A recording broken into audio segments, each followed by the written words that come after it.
சிறகடிக்க ஆசை சீரியலில் இனி என்ன நடக்க போகுது அப்படின்னு தான் பார்க்க போகிறோம். ரோஹிணி அவங்க அம்மாவை ஹாஸ்பிட்டலில் பார்த்து ரொம்பவே அழுகிறாங்க. அம்மா உனக்கு டாக்டர் வந்து மன அழுத்தத்தில் இருக்கேன்னு சொல்கிறாங்க. என்னம்மா நீ மன அழுத்தத்தில் இருக்க? நீ நல்லதானம்மா இருக்க? உனக்கு தான் செலவுக்கு எல்லாமே நான் காசு அனுப்புகிறேனம்மா அப்படிங்கிறாங்க. டேய் காசு மட்டும் அனுப்புனா போதுமாடி? எனக்கு அப்புறம் இந்த பையனை யாரடி பாப்பா? எனக்கு திடீர்னு மயக்கமாக வருது அப்படிங்கிறாங்க. நீ இதை ஏம்மா என்கிட்ட சொல்லவே இல்லை அப்படிங்கிறாங்க. நான் உன்ட்ட எல்லாத்தையுமே சொல்லிக்கிட்டு இருக்க முடியுமா? அப்படி ஃபோன் அடித்தாலும் எடுக்கவா போகிறேன்? இல்லை உனக்கு உன் வாழ்க்கை தானே முக்கியம். உன் பையனை பற்றியே நீ யோசிக்க மாட்டேற. ஆனால் நான் என் பேரனை பற்றி அப்படி விட முடியுமாடி? அதையே யோசனையாக இருக்குது. எனக்கு ஏதாவது ஆகிட்டுனா பேரனை யார் பாப்பான்னு எனக்கு ரொம்ப இதாக இருக்குது. பக்கத்து வீட்டுக்காரங்கெல்லாம் அவன் மகான் ஒருத்தி இருக்கா, அவன் பக்கத்துலேயே வரமாட்டாளான்னு சொல்லி ஒரு மாதிரி கிண்டல் பண்ணது மாதிரிலாம் கேட்பாங்க. இருந்தாலும் சரி ரைட்டு, அவள் பிடிச்சமான வாழ்க்கையை அமைச்சிக்கிட்டா இருக்கட்டும். என் பேரனுடைய நிலைமை தான் என்ன ஆகுதுன்னு எனக்கு தெரியல. ஒன்று செய்தியா கல்யாணி அப்படிங்கிறாங்க. என்னம்மா செய்யணும் அப்படிங்கிறாங்க. கிருஷ்ண பேசாமல் ஆனதா ஆசிரமத்தில் சேர்த்துருடி அப்படிங்கிறாங்க.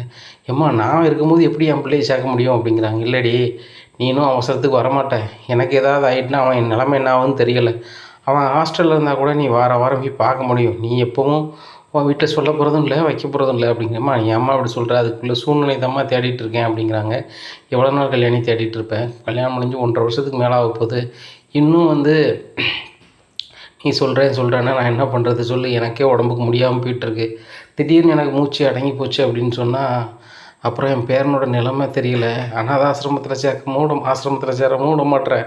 நீனும் கொண்டு போய் வளர்க்க மாட்டேற. என் பேரனை நான் விட்டுட்டு நான் நிர்கதியாக போயிட்டான் அப்படின்னு சொன்னால் அவன் நிலைமை என்ன ஆகும்னு சொல்லி நினச்சி தான் நான் ரொம்ப ஃபீல் பண்ணிகிட்ருக்கேன்டி. புரிஞ்சுக்கடி அப்படிங்கிறாங்க. எனக்கு நல்லாவே புரியுது. உன்னை விட எனக்கு அதிக பாசம் இருக்குமா அவன் மேலே அப்படிங்கிறாங்க. எனக்கு புரியுதுடி, நீ பாசம் வச்சுருக்க தான் செய்த. ஆனால் அவன் பக்கத்தில் இல்லையே. அவனுக்கு ஏதாவது ஒன்றுனா நான் என்னடி செய்வேன்? என்னோடய ஆத்மா சாந்தி அடைய மாடி அப்படிங்கிறம்மா. அப்படிலாம் ஒன்றும் ஆகாதம்மா. நீ ஏம்மா கண்டதுகளேன்னு நினச்சிட்ருக்க? நான் சீக்கிரம் கிருஷ்ணை கூட்டி போயிடும். உனக்கு உடம்பு சரியாயிடும். உனக்கு கூட வேலைக்கு கூட சென்னையில் கொண்டு வைக்கும்போது பார்க்கறதுக்கு ஒரு ஆளை வச்சிடுறேன் அப்படிங்கிறாங்க. இல்லைடி இனிமேல் நான் பொழைப்பேன் அப்படின்னு எனக்கு நம்பிக்கை இல்லை. தெம்பு ரொம்ப குறைஞ்சிச்சு. என்னால் தன்னம்பிக்கையை வச்சு ஓட்டிக்கிட்டு இருந்தேன். இன்னமும் ஓட்ட முடியாதுன்னு நினைக்கிறேன். எனக்கும் வயசாகி போச்சு, 80 வயசாகுது. நீ பேசாமல் கல்யாணி ஒன்று செய். எனக்காக அவனை ஒரு ஆசிரமத்தில் சேர்த்து விட்ரு. அதுக்கப்புறம் அவன் வாழ்க்கையை பார்த்துக்குவாண்டி. நீ வாரம் போய் பார்த்துக்காடி, பிரச்சனை இல்லைடி. ஆனால் நான் திடீர்னு எனக்கு ஏதாவது ஆகிட்டுனா தலைமாட்டில் அவன் எங்கடி போவான் சொல்லு? நீ வர்றதுக்கு முடியுதோ முடியலையோ, இல்லை எனக்கு சடங்கு செய்யக்கூட நீ வருவியோ வரலையான்னு தெரில அப்படிங்கம்மா. தயவுசெய்து இப்படிலாம் பேசாதம்மா. பேசாமல் நான் 3 பேருமே ஏதாவது சாப்பிட்ருவோம்மா அப்படிங்க. என்னடி பேசிகிட்ருக்க? என் பேரனை நான் அப்படி அனுப்ப முடியுமாடி அப்படி இப்படிங்கிறாங்க. அப்போ நீ தெம்பாரு. என்னையே ரொம்ப மனசை நோக்கடிக்க. எனக்கும் மனசு இருக்குல்ல. என் பையனை பார்க்க முடியல, வைக்க முடியலன்னு சொல்லிட்டு நான் ரொம்ப வேதனையில் தான் இருக்கேன். ஆனால் என் மாமியாரை பற்றி உனக்கு தெரியுங்களாம்மா அப்படிங்கிறாங்க. அது நல்லாவே தெரியுது. ஆனால் ஏதாவது ஒரு வழி பண்ணி நீ உன் பையனை உன் பக்கத்தில் வச்சுக்கிட்ட தானே செய்யணும். இல்லை அப்படின்னா உன் கணவனே வேண்டான்னாலும் உன் குழந்தை வேணும்னு சொல்லிட்டு ஏதாவது ஒரு நிலைப்பாடு நீ எடுக்க தானே செய்யணும். மனோஜ் தான் வேணும் அப்படின்னா அப்போ நீ கிறிஸ்து வேண்டாமா உனக்கு அப்படிங்கிறாங்க. அம்மா நான் உனக்கு வேண்டாம் அம்மா அப்படிங்கிறாங்க. ஏன் கிறிஸ்து நீ வேறு எப்படி சொல்கிற? நீ இல்லாமல் அம்மாவால் எப்படிதான் இருக்க முடியும் அப்படிங்கிறாங்க. என்னாலையும் இருக்க முடியாதும்மா. பாட்டியும் திடீர்னு மயங்கிறாங்க. ஹாஸ்பிட்டலாக போக வேண்டியிருக்கு. இன்றைக்கி நான் ரொம்பவே பயந்துட்டேம்மா. பக்கத்து வீட்டுக்காரங்க மட்டும் வரலன்னா அவ்வளோதாம்மா. அதனால் நீ என்னோடயே இருமா அப்படின்னுட்டு இருக்கும்போது மறுபடியும் ஃபோன் அடிக்கிறாரு மனோஜ். எங்கே இருக்க அப்படிங்கிறாங்க. வந்துட்டுருக்கேன் அப்படிங்கிறாங்க. நீ வித்தியா கூட இல்லைன்னு எனக்கு நல்லாவே தெரியும். வித்தியாவே இங்கே வந்துட்டா. வேறு ஏதோ வித்தியா அப்படின்னு சொல்லிகிட்டு இருக்காத. ஏமாத்து வேலை பார்க்காத. நான் சின்ன பொய் சொன்னதுக்கே நீ 1000 சண்டையை போட்டு போனவா? இது எவ்வளோ பெரிய பொய்? வித்தியா கூட இருக்கேன். அதுவும் வித்தியா கூட இருக்கேன். நான் வர நேட்டாக வித்தியா என் கடையில் நிற்கா. இது சரியே வராது. நீ முதல்ல எங்கே இருக்குன்னு சொல்லி நான் வரேன் அப்படிங்கிறாங்க. மனசு அப்போ நீங்கள் நீ நம்பலையா அப்படிங்கிறாங்க. இவ்வளோ நாள் நம்பினேன் ரோகிணி. இவ்வளோ நாள் நம்பினேன். நீ பார்லர் போகிறேன்னே. சரி பார்லர் தான் போகணும்னு நம்பினேன். ஆனால் நீ இப்போ வித்தியா வீட்டில் இருக்குன்னு சொல்லிட்டு எங்கே இருக்குன்னு எனக்கு தெரியல. உன் பார்லர்லேயும் போய் பார்த்துட்டு நீ காலையிலேருந்து வரலன்னு சொல்கிறாங்க. காலையிலேருந்து இப்போ மணி நைட்டு 7 மணி ஆயிடுச்சு. இவ்வளோ நேரம் எங்கே போனேன்? அது எனக்கு விட தெரியணும் அப்படிங்கிறாங்க. அப்படின்னு சொல்லிட்டு ஃபோனை எடுத்துகிட்டு தள்ளி போகிறாங்க. என்ன மனோஜ் இப்படி பேசுகிறீங்க அப்படிங்கிறாங்க. நான் தான் மனோஜ்னு இருந்தேன். ஆனால் என்கிட்ட நீ உண்மையை சொல்கிறதில்ல. நான் அம்மாட்ட பேசிக்கிறேன், ஃபோனை வை அப்படின்னு சொல்லிட்டு விஜயாவுக்கு ஃபோன் அடிக்கிறாங்க. காலையில் போனவா 7 மணி வரைக்கும் எங்கே இருக்கானே தெரில. டேய் அவள் பார்லரில் இருப்பாடா அப்படிங்க. பார்லரில் இல்லைம்மா அப்படிங்கிறாங்க. வெளியே எங்கேயாவது பெரிய கஸ்டமர் நடிகை இந்த மாதிரி பெரிய பெரிய பணக்காரங்களுக்கு பார்லர் வேலை செய்ய போயிருப்பா அப்படிங்கிறாங்க. அதுவும் இல்லைம்மா அவள் வேறு எங்கேயோ போயிருக்கா. கேட்டால் வித்தியா வீட்டில் இருக்காங்க. வித்தியா என் பர்னிச்சர் கடையில் நின்றா. அவட்ட கேட்கும்போது வேறு வித்தியாவை பார்க்க போனாங்க. 2 பேரும் சேர்ந்து ஏதோ பண்ணுறாங்கம்மா, எனக்கு ரொம்ப பயமாக இருக்குது. ரோகிணி எதுவுமே என்கிட்ட உள்ளதை சொல்லதில்லம்மா அப்படிங்க. என்னடா சொல்கிற, இவ்வளோ நாள் எதுவுமே சொல்லலை அப்படிங்கிறாங்க. இவ்வளோ நாள் நானும் நம்பிக்கிட்டே இருந்தம்மா, இன்னைக்கு தானம்மா கண்டுபிடிச்சிருக்கேன் அப்படிங்கிறாங்க. அப்போ என்னடாலாம் பண்ணி வச்சிருக்கா அப்படின்னு சொல்லிட்டு, அவள் ரூமில் வேறு எதுவும் வச்சுருக்காங்கன்னு பாருடா அப்படிங்கிறாங்க. அதாம்மா வீட்டில் பார்க்க வந்தேன், கடையுமே நேரத்தில் அடைச்சிட்டேன் அப்படின்னு சொல்லிட்டு ரூம்லாம் தேடி பார்க்குறாங்க. தேடி பார்க்கும்போது அவள் ஐடி கார்டு மட்டும்தான் இருக்குது. ஐடி கார்டில் கல்யாணின்னு இருக்குது, ஃபோட்டோ ரோகிணி ஃபோட்டோ இருக்குது. அட்ரஸை பார்க்குறாங்க, குமரிப்பாளையத்தோடைய அட்ரஸ் இருக்குது. அப்போ உண்மையிலேயே ரோகிணியோடைய ஐடி குரூப் தானா, இல்லை வேறு ஐடி குரூப்பில் இவள் ஃபோட்டோ வச்சு வச்சுருக்காளா, என்ன தான் நடக்கணும் ஒன்றுமே புரிய மாட்டாங்க. உடனே விஜயாட்ட ஒன்று கொடுக்குறாங்க, அம்மா இதை பாருமா அப்படிங்கிறாங்க. என்னடா கல்யாணியாக இருக்குது, ரோகிணி ஃபோட்டோ இருக்குது அப்படிங்கிறாங்க. அதாம்மா எனக்கு ரொம்ப இதாக இருக்குது. இவள் ஃபோட்டோவாக இருக்குது, ஐடி கார்டாக இருந்துச்சுன்னா கண்டிப்பாக மலேசியா அட்ரஸில் தானே இருக்கணும். அவள் மலேசியாவிலேருந்து தானே வந்தான்னு சொன்னான் அப்படிங்கிறாங்க. ஆமாம், எவ்வளோ நாள்லேருந்து முன்னுக்கூட்டியா மலேசியாவிலேருந்து வந்தான்னு சொன்னான் அப்படிங்க. எனக்கு என்னம்மா தெரியும் அப்படிங்கிறாங்க. டே உன் பொண்டாட்டி அவளை பற்றி நீ விசாரிக்க வேண்டாமா அப்படிங்கிறாங்க. ஏம்மா நீங்கள் தான் கல்யாணம் முடிச்சு வச்சிங்க அப்படிங்கிறேன். நான் கல்யாணம் முடிச்சு வச்சா ஒரே நாளில் தான் ஆயிடுச்சா, கல்யாணம் முடிஞ்சு 1.5 வருஷத்துக்கு மேலே ஆயிடுச்சுல, இன்றைக்கி வரைக்கும் அவளை பற்றி தெரிய வேண்டாமா அப்படிங்கிறாங்க. எங்கம்மா சொல்கிறா, ஏதாவது சொன்னால் அழுது நடிச்சுக்கிறா, நான் என்ன பண்ணுறது அப்படிங்கிறாங்க. இப்போ இவ்வளோ நேரம் வரல, எங்கே போயிட்டா அப்படின்ட்டு பண்ணும்போது, தெய்வ பேரும் மாற்றமாக இருக்குது. இந்த விஷயம் வந்து நம்ம 2 பேருக்கு இருக்கிறது யாருக்கும் தெரிய வேண்டாம். ரோகிணி நாசுக்காக கேட்பான், ஒரு வேளை அவள் ஃபாரின்லேருந்து வந்திருப்பா, இந்தியாவில் இருக்கணும் அப்படிங்கிறதுக்காக ஏதாவது ஒரு ஐடி குரூப்பை கூட மாற்றிருப்பா அப்படிங்கிறாங்க. ஓ அப்படி தான் வாய்ப்பு இருக்குமா, இந்த அளவுக்குலாம் அவன் செய்ய மாட்டான். சரி சரி சாரிம்மா, நான் ஏதோ அப்படின்னு சிந்திச்சிட்டேன் அப்படிங்கிறாங்க. டேய் இத்தனை டிகிரி படிச்சிருக்க, அவள் வந்து டெக்னிக்கலாக பண்ணுறதுக்காக பண்ணியிருப்பானா, நீ வேறு அப்படிங்கிறாங்க. சரிம்மாங்கிறாங்க. 2 பேருமே பணம் அப்படிங்கிற ஆசையில் அவள் பெரிய பணக்காரி அப்படிங்கிற மமதையில் இருக்கிறாங்க. ஆனால் பணக்கார பிள்ளைலாம் அப்படி தான் இருக்குமா, ரோகிணி இப்படி பண்ணுறா. ஆனால் சுருதி வந்து டேரெக்டாக எதனாலும் தாட்பூர் தஞ்சாவூருங்க. ஆனால் இந்த பிள்ளை எல்லா சொல்லையும் கேட்குதுமா இருந்துட்டு இப்போ எங்கே போகிறேன் ஏது போகிறேன்னு சொல்லாமல் சொல்லிட்டு போகுது.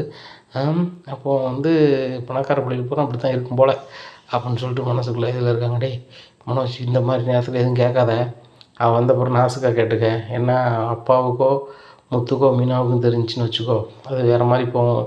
இப்போ சுருதியும் மீனாவும் சண்டை போட்டிருக்காங்க. இந்த நேரத்தில் வந்து நீங்களும் சண்டை போட்டுட்டு இருந்தீங்கன்னா அப்பா ஒரு மாதிரி பேசுவார், உனக்கும் மீனா முத்துக்கும் வேறு லெவல் இல்லாமல் போயிடும். மோன லெவலும் ரோகிணி லெவலும் தனி லெவலுங்கிற அளவுக்கு புரியணும். ஆனால் நாசுக்காக கேட்டுக்கா அப்படிங்கிறாங்க. சரிம்மா அப்படிங்கிறாங்க. இந்த சூழ்நிலையில் ரோகிணி வீட்டுக்கு வந்துடுறாங்க. வந்தோடனே என்ன ரோகிணி எங்கே போயிட்டு வர அப்படிங்கிறாங்க. ஒரு வேலையாக போயிருந்தேன் ஆண்டி அப்படின்ட்டு ரூமுக்கு போயிடுறாங்க. மனோஜ் சரியான கோபமாக இருக்குது. மனோஜ் சாரி, நான் வாயில் டபார்னு வித்யா வீட்டில் இருக்கேன்னு சொல்லிட்டேன், நான் வித்யா கூட இல்லை அப்படிங்கிறாங்க.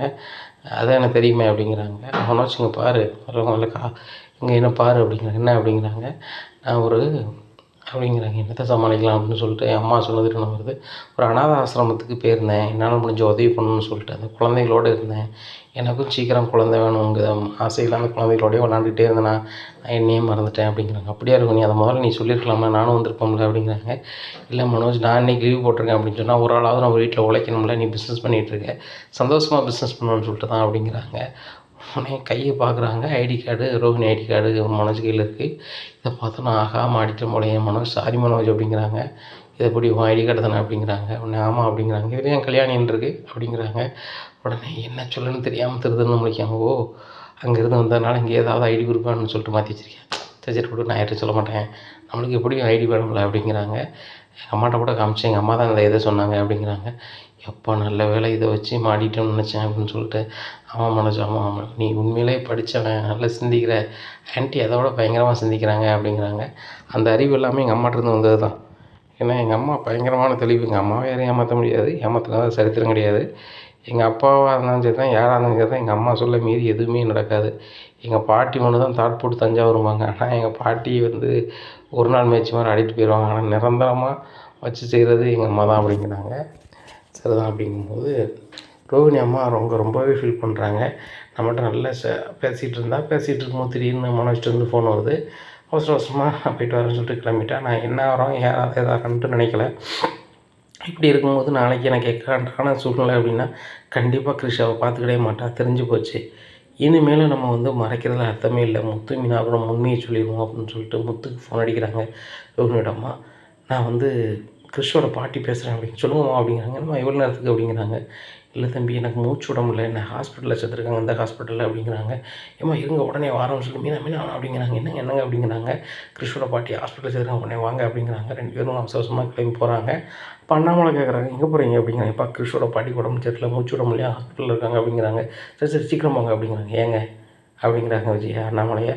ஊரில் இருக்கவங்களுக்கு எதுவும் ஆனால் இவங்களுக்கு என்னங்க இவங்களுக்கு பெரிய பாதி வள்ளல் பரம்பரையில் உடனே இருந்தாலும் கிளம்பிடுவாங்களா அப்படிங்கிறாங்க. என் பையன் பாதி வள்ளலோ வள்ளல் இல்லையோ அவங்களுக்கு தெரிஞ்சவங்களுக்கு உடம்பு சரியில்லாமல் போகிறான் நிச்சயமாக மொத்தம் நீ போய்ட்டு வாங்க மீனா போய்ட்டு வாங்க அப்படிங்கிற 2 பேரும் போகிறாங்க. போனோடனே கிருஷியில் பார்த்தோன்னே என்னம்மா காலையில் ஹாஸ்பிட்டல் வரைக்கும் ஒரு வார்த்தை சொல்ல வேண்டியதானே அப்படிங்கிறாங்க. காலையிலேருந்து பாட்டி மயக்கத்தில் தான் இருந்தாங்க, மதியத்துக்கு மேலே தான் பாட்டிக்கு நினைவே திரும்பிச்சு அப்படிங்கிறாங்க. அப்படியாம்மா அப்படிங்கிறாங்க. உடனே எந்திரிச்சு உட்காடுறாங்க. முத்து என்னை கொஞ்சம் பாட்டை வைப்பா அப்படிங்கிறாங்க. பாட்டி வைக்கிறாங்க. கையெடுத்து கும்பிட்றாங்க முத்தையும் மீனாவும். எதுக்கு கையெடுத்து கும்பிட்றீங்க அப்படிங்கிறாங்க. இல்லைப்பா கிறிஷ் உங்கள்கிட்ட ஒப்படைங்க அப்படிங்கிறாங்க.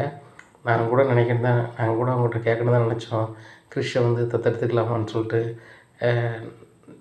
நாங்கள் வச்சுக்கிறோம் அப்படிங்கிறாங்க. இல்லைப்பா உங்கள் வீட்டில் தான் அவன் இருக்கணும், ஆனால் நான் சொல்லுறது கொஞ்சம் கோவப்படாமல் கேளுங்கப்பா அப்படிங்கிறாங்க. சொல்லுங்கள் அப்படிங்கிறாங்க. உடனே அப்பா நான் இப்போ பேசுகிறேன், காலையில் நான் இருப்பேனா இருக்க மாட்டேன்னா, நாளைக்கு இருப்பேனா இருக்க மாட்டேன்னு எனக்கு தெரியல. ஆனால் என் மனசுக்குள்ளே ஓடிக்கிட்டே இருக்குது. நம்ம வந்து கடைசி நேரத்துக்கு வந்துட்டோம், கடைசி காலத்துக்கு வந்துட்டோம். நீ இன்னும் மறைக்காத, சொல்ல வேண்டியதை சொல்ல வேண்டியங்கிட்ட அப்படின்னு தோணிக்கிட்டே இருக்குப்பா அப்படிங்கிறாங்க. என்ன அப்படிங்கிறாங்க. தம்பி உன் செல்ஃபோன் இருந்தால் ஒரு வீடியோ எடுத்துக்கிறியா அப்படிங்கிறாங்க. ஏம்மா அப்படிங்கிறாங்க. இல்லை ஒருவேளை நான் உன்கிட்ட சொல்லி முடித்த பிறகு என் காலம் முடிஞ்சிட்டு அப்படின்னு சொன்னால் கண்டிப்பாக உனக்கு ஆதாரம் இருக்காதுப்பா அப்படிங்கிறாங்க. என்னம்மா சொல்கிறீங்க அப்படிங்கிறாங்க. ஆமாப்பா வீடியோ எடுப்பா அப்படிங்கிறாங்க. முத்து மீனா உங்கள்கிட்ட நான் சொல்லிக்கிறது என்னென்னா அப்படின்னு ஆரம்பிக்காங்க. முத்து வீடியோ எடுக்க ஆரம்பிக்காங்க. வீடியோ எடுக்கும்போது சொல்கிறாங்க, உங்கள்கிட்ட நான் ஒரு பொய்யை சொல்லிட்டேன், என் பொண்ணோட பையன்தான் அந்த கிறிஷ், அதான் சொல்லிட்டீங்களாம்மா அப்படிங்கிறாரு. அப்படியும் வீடியோ எடுத்துக்கிட்டு இருக்காரு. இது என் பொண்ணோட பையன்தான். என் பொண்ணு யாருன்னா உங்கள் வீட்டில் இருக்கார்ல ரோகிணி, அவள் உண்மையான பேர் கல்யாணி. அவள் குமரிப்பாளையத்தில் பிறந்தவா. அவள் இந்த ஊரில் தரமாக வாக்கப்பட்டவா. அதுக்கு பிறந்த பையன்தான் இது. அவருடைய கணவருக்கு வயசானவர் தான் கட்டி கொடுத்துருந்தேன். அவர் இறந்து போனார். அதுக்கப்புறம் இவள் சென்னைக்கு வந்துட்டாள். இங்கே வந்து பார்லர் வேலையை கற்றுக்கிட்டு பார்லரில் வேலை பார்க்குறேன், பார்லர் வச்சுருக்கேன்னா இப்போ பார்லரையும் விற்றுட்டான். இப்படி இருக்க சூழ்நிலையில் அவளுக்கு பிடிச்சமான வாழ்க்கையை தேடிக்கிட்டேன் அப்படின்னா, நானும் அந்த வாழ்க்கையை என்னாலையும் உங்கள் மூலமாக பார்க்க முடிஞ்சிச்சு. அப்படி பார்க்கும்போது என் மகன் உறவு கொண்டாட முடியலை, மருமகன் சொல்லி அழைக்க முடியலை. அப்படிலாம் இருக்குது. அது வேறு யாரும் இல்லை, உங்கள் அண்ணன் மனோஜை தான் என் ரோகிணி கட்டியிருக்கா. அவள் பேர் உண்மையான பேர் கல்யாணி தான், ரோகிணி இல்லை. அவளை மன்னிச்சு ஏற்றுக்காங்க தம்பி, நல்லா இருப்பீங்க அப்படின்னு சொல்லி கையெடுத்து கும்பிட்றாங்க. இவங்க 2 பேருக்கும் பயங்கரமான ஷாக்கு. இது இவங்க என்ன தான் சொல்கிறாங்க அப்படின்னு சொல்லிட்டு முத்து மீனாவை முழிக்கிறாங்க. அதை பார்த்து ரோகிணியோட அம்மா கேட்குறாங்க, முத்து என்னை மன்னிச்சிரு முத்து அப்படிங்கிறாங்க. மறுபடி ஏமா அவங்கள மன்னிக்கிறதுக்காக வைக்கிறதான்னு எனக்கு ஒன்றும் புரியலை. ஆனால் நீங்கள் சொல்லுது எல்லாமே எனக்கு வந்து கனவா நிஜமானே தெரியல. நீங்கள் உண்மையிலே ரோகிணியோட அம்மா தானா அப்படிங்கிறாங்க. ஆமாப்பா நான் தான்ப்பா ரோகிணியோட அம்மா. அவள் பேர் ரோகிணி இல்லைப்பா கல்யாணி. இது அவனோட பொண்ணுப்பா பையன்ப்பா. இவனை வந்து உங்கள் வீட்டோட வச்சுக்காங்கப்பா. எனக்கு கடைசி காலம் மாதிரி தெரியுது. சப்போஸ் அவள் வந்து வீட்டில் உண்மையை சொல்ல முடியலன்னு சொல்லி இந்த குழந்தைய வந்து அவள் வளர்க்க முடியாமல் போச்சுன்னா இவன் அனாதையாயிருவான்பா. தயவுசெய்து உங்கள் வீட்டில் கொண்டு வராங்க அப்படிங்கிறாங்க. அவன் ஒரு காலம் ஆக மாட்டான், நாங்கள் பார்த்துக்குறோம். உங்கள் மகா வந்து என்றைக்கு உண்மையை சொல்கிறாங்களோ அன்றைக்கி சொல்லட்டும். ஆனால் அது வரைக்கும் கிறிஷ் எங்கள் பிள்ளையாகவே வளருவான், எங்கள் வீட்டு பிள்ளையாகவே தான் இருப்பான். நீங்கள் அதை கவலையே படாதீங்க. நாங்களே உங்கள்கிட்ட கேட்கலான்னு நினச்சோம், நீங்களே இப்படிப்பட்ட சூழ்நிலை சொல்லிட்டீங்க. இந்த வீடியோ என்கிட்ட பத்திரமா தான் இருக்கும். ஆனால் ரோகிணி என்னைக்கு அவங்கள பற்றி உண்மையாக வீட்டில் சொல்கிறாங்களோ அவங்களே சொல்லட்டும். நானும் மீனாவும் ஒரு காலம் சொல்ல மாட்டோம் அப்படிங்கிறாங்க. உடனே மீனா சொல்கிறாங்க, அதாம்மா உண்மை, உங்கள் பேரை ரொம்ப பாதுகாப்பாகவும் சந்தோஷமாகவும் இருப்பான், அது எங்களோட இருப்பான். என்றைக்கு ரோகிணி தன்னோட பையனாக எடுத்துக்கிறாங்களோ அது வரைக்கும் நாங்கள் எதுவுமே சொல்ல மாட்டோம் அப்படிங்கிறாங்க. இதை கேட்டால் அந்த பாட்டி கிறிஷோட பாட்டி கையெடுத்து கும்பிட்றாங்க. இனி என்ன நடக்கும் அப்படிங்கிறத பொறுத்து இருந்து பார்க்கலாம். நம்ம சேனலை நீங்கள் மறக்காமல் லைக் அண்ட் சப்ஸ்கிரைப் பண்ணுங்கள். நன்றி.